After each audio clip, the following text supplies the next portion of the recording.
This video is to help support you in cleaning your teeth.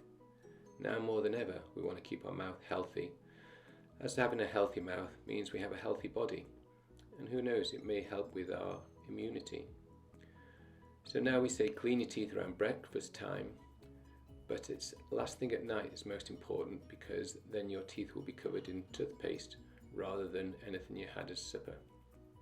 So to clean your teeth, the easiest way is to divide it into segments and just get a kind of a set routine that works for you, but ensures that you clean the whole mouth.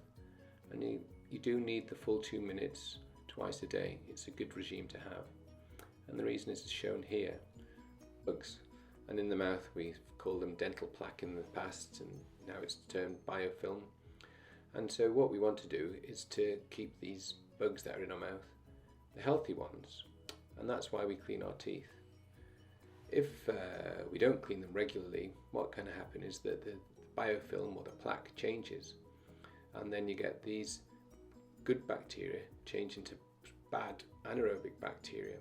And what that basically means is you get a reaction, a little bit like asthma in a way, in that some people react worse than others, and you just don't know if you're one of the lucky ones or the unlucky ones. But certainly if your gums are bleeding, you're more prone to decay. And in some instances, well, the bone disappears as well, and you'll end up with loose teeth. And of course, there's no point cleaning your teeth unless you do it correctly. And really we should be saying clean your teeth and your gums. And when you clean your teeth around the gums, you're trying to remove the plaque. If you hold the brush at this angle, then it won't clean down into the gum margin, and the gums will just continue to swell up, and that's when you can start to lose the bone. So look in the mirror and make sure you're holding your toothbrush at the right angle. Generally we prefer power brushes, and for some of you interdental brushes will be required. And you can see videos on them elsewhere within the dental app. For manual toothbrushing, it's easier if your teeth are in a straight line, which is why we like orthodontic work. So if your teeth are a bit crooked, you have to try just a little bit harder. It's the same with your power brush, you just have to move it around the teeth, holding it at 45 degrees to the gums. Finally, clean the tops of your teeth, and always remember to tip it at the back around your last tooth or your wisdom teeth. The latest brushes are extremely good, but they're no good at all if you don't really put them in the right place.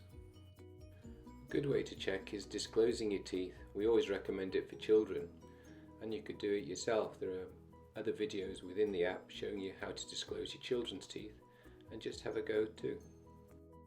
Any trip to the pharmacy or the supermarket shows you a multitude of different toothpastes and mouthwashes, but it's the brush that does the work, and many make claims that really are difficult to justify.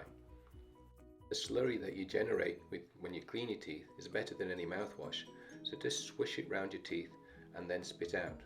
If you must use a mouthwash, then do it at a different time to when you clean your teeth. And those that claim to reduce the bleeding, as you can see, it's the brush that can reduce the bleeding.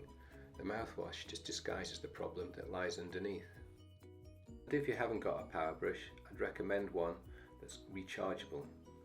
Always get one that's got a relatively small head and doesn't mimic the classic design of a manual toothbrush. And the latest development with a toothpaste is one that has less fluoride, but it lingers around your mouth a lot longer, and so this is the one that I would recommend.